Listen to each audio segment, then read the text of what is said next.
things have taken a dark and terrifying twist. And also it reminds me that I'm really hungry because I haven't had anything to eat yet. But apparently, burgers are only available to certain species. Please introduce yourselves. Yeah, I'm from McDonald's. We don't have names. We're expendable, so we're not around too long. Dinosaurs are not normally welcome in McDonald's. They eat the customers, and that's bad for profits and recruitment. Do you not find as well that they can't open up the tiny little sachets of sauce? And that gives you more hard work? That's work as well. They make a mess as well, you know. There's bits of, you know, they eat the customers and they crap them out everywhere. It's disgusting. So, we send them to Burger King. So not KFC then, no? Well, they're extinct now. We sorted them out about 25 years ago. We just went in there and killed all their chickens, and they just went out of business. So tell me the inspiration for your costume. I like burgers. Burgers are the best. Burger law trumps megacity law. You know, you've got to follow burger law. Well, it's burgered if you do and burgered if you don't, really, isn't it? Exactly.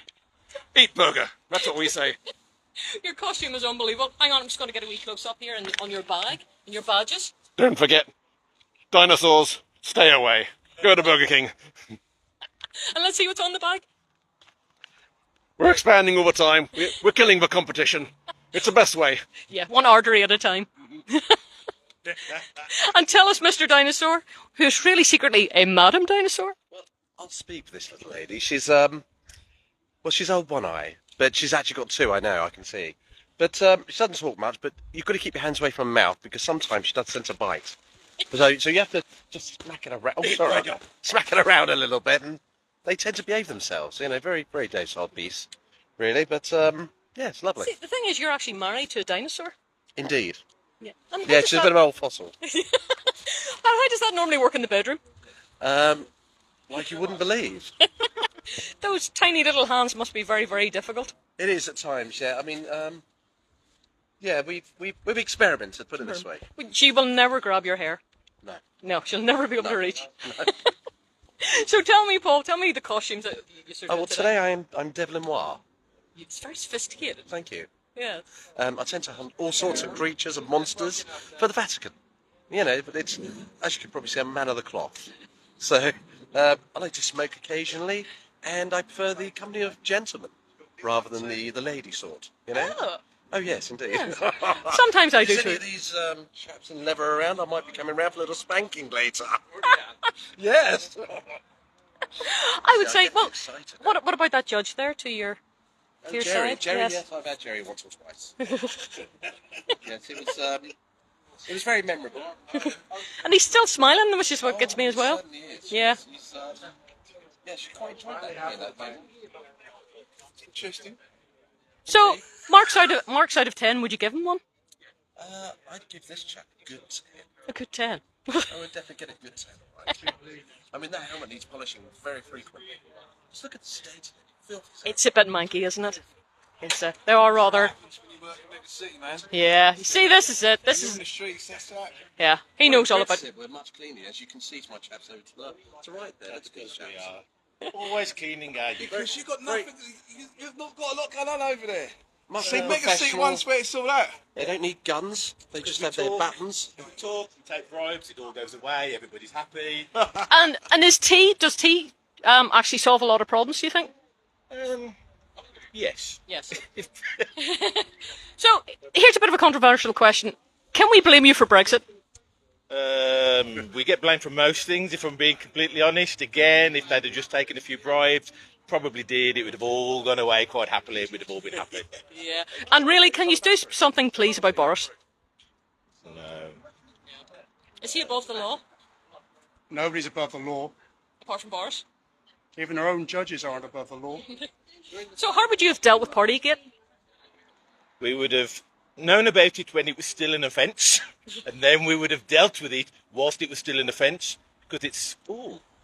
It's not an offence. Beautiful. No, that's not an offence. There, the tiger.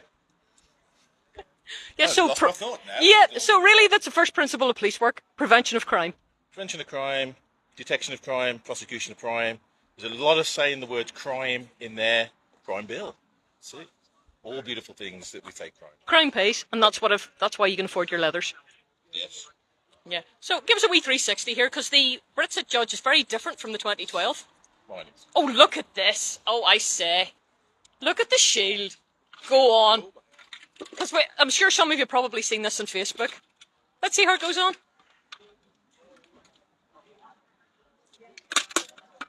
So, give us a wee lookity peep inside your shield, just to see how you've done that. Just because there's going to be Captain American cosplayers wondering, how did he actually do that? I've put a really strong magnet hidden under the strap. Just tilt it there. Yep. Oh, yes. So that's that. And then at the very top, just below the base of the thing, it's another magnet. So they actually meet up. And the trick of it is, because of the way it's been built, is hold it opposite, flick it. That's a really good idea. It's So always... you've got to have a strong enough magnet that it doesn't fall off. Not too strong that you don't rip your uniform apart when you're trying to take it. Is that the rare earth... I can't get the words out. Yeah. The rare earth magnets, yeah. Yeah. They're really good, because I'm using some of them today on my Durham Red costume. They're brilliant. I went a little bit magnet mad for a little while, but then I had to tone it back down. Yeah. I've got a batarang at one stage, was stuck on the front. But if I caught it, it was like a little bow tie spinning. Oh, for goodness sake. Yeah. I must admit, now every time I walk past something in the bedroom with these knives on, the katanas on my boots, they just kept falling off. Yeah, well, we were worried that small children would just be stuck to me if they got anything metallic on them. And I'd be like this eventually, just walking down with tiny children all over me. Walk through the kitchen though, Rich, could you? The knives just keep flying, and I don't know if it's my wife or whether it's magnets. Well, do you know what's nice? Actually, I wasn't sure. I knew that you were coming today in your Brit Cit, but I didn't realise you were here today in your Brit Cit as well. It's my first time. Is it? My first debut. Oh, you virgin. Yeah, virgin as a judge. Richard is breaking me in on the street. So, is he a pass? He is, yes. Well, I can't really say no, because at one point he was a virtual doppelganger, but he is absolutely stunning. It's gorgeous. Really, really. It's really nice to see the Brit Cit. One of these days I'm going to see some more Murphyville judges, because... Do you know what? I don't understand why there aren't more divergences out there. Yeah, I think it's maybe to do with the helmet being a wee bit more difficult, but I think we need probably one for Belfast.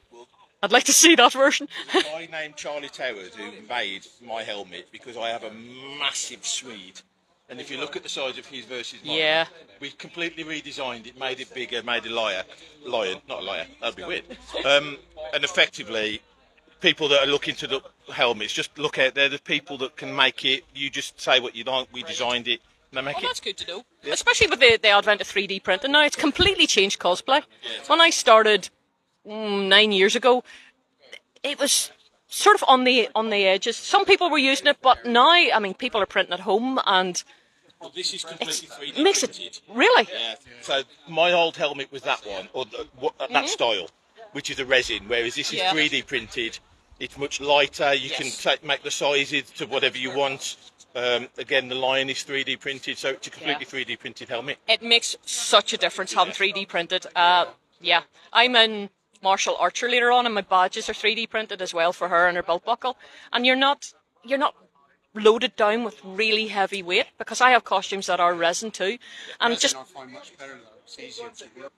It's easier to paint, I think. Yeah, definitely, it's easier to paint. You get a nicer.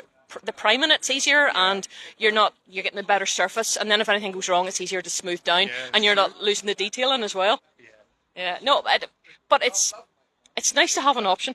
Yes. And I think we will probably see more and more just being 3D printed, because I think old-fashioned prop making it's not the same. I mean, I still kit bash an awful lot. I think the one thing about the 3D printing and the pros and cons for it are is you've got to know somebody that can mould resin, you've got to know somebody that can make it, whereas all you need with the 3D printer is the foils and the printer. The flip side to that coin is it mass markets everything, and you're suddenly flooded with the same look of one thing over and over and over. Yeah. It becomes easier. Yeah, that's true. And if it's not a good print as well, you're going to see the lines. Yeah. Yeah, it really And if you're a perfectionist, that can drive you slightly mad. I am. Yes, I completely relate to that. I understand. hours to spend doing your costume. Yeah. Oh, too many. Oh, there we go. Pitch to page in the panel room later on. And John Higgins is in it. The panels today have been really good. Actually, I've missed the John Wagner one that's just probably finished now. John's just so good. I love his dry sense of humour. I love the fact that these people are effectively legends of the art world, and they're so approachable. You can just chat to them, and they'll have a laugh, they'll have a talk to you. So that's what I think is so good about Lawless, is the fact that you get the chance to hang out because a lot of us know each other now for a long time, and a lot of friendships have developed here. But you also get to meet the creators. I mean, we were down, some of us were down the Novotel last night, but when I came back up here again, the creators were sitting in the Doubletree with the fans, and that's not the first time we've partied with them. No. It's been great fun. That's really impressive, because I've been to events where you literally get your 5 minutes, move along on your way. No, I think for them as well, it's more a relaxed atmosphere, and they know that they're respected here. And they're not taken advantage of.